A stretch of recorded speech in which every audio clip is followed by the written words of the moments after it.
C'est une histoire qu'aucun scénariste n'aurait osé écrire, mais la vie est souvent plus folle que la fiction. L'histoire d'amour entre un fils de déporté juif et une Allemande.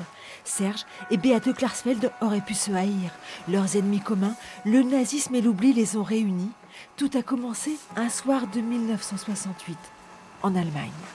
Kissinger est entouré de sécurité et à un moment donné, elle se dit je vais prendre un carnet, un crayon et je vais me faire passer pour une journaliste. Elle s'adresse en bas à un agent de sécurité et cet agent de sécurité lui dit écoutez, passez derrière le chancelier et puis rejoignez l'autre bout de la pièce. Et en passant à côté de Kissinger, elle lui assène une gifle en criant très fort Nazi, Nazi, Nazi. Et les Klarsfeld sont entrés dans la légende.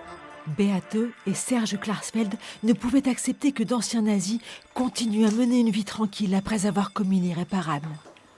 Serge avait 8 ans quand son père a été arrêté et conduit à Auschwitz-Birkenau. Le père de Serge avait déjà eu écho qu'il y avait des rafles et pour protéger sa famille, donc sa femme, son fils et sa fille, avaient créé un faux plafond dans l'armoire et quand la Gestapo est arrivée pour faire la rafle, il les a tout de suite cachés. C'est bête à dire, mais des larmes sortent sans s'en rendre compte quand on écrit, quand on dessine, parce qu'on imagine, on est dedans.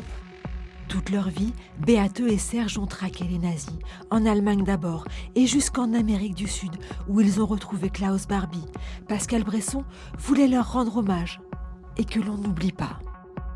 Je me suis toujours posé cette question, comment des humains pouvaient avoir exterminé 6 millions de juifs. Je veux, au travers de mes livres, justement dénoncer le mal, dénoncer ce que l'homme a pu faire de mal.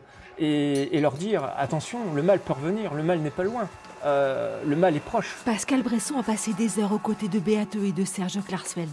Il en a ramené une jolie leçon de vie. Celui qui combat peut perdre, mais celui qui ne combat pas a déjà perdu.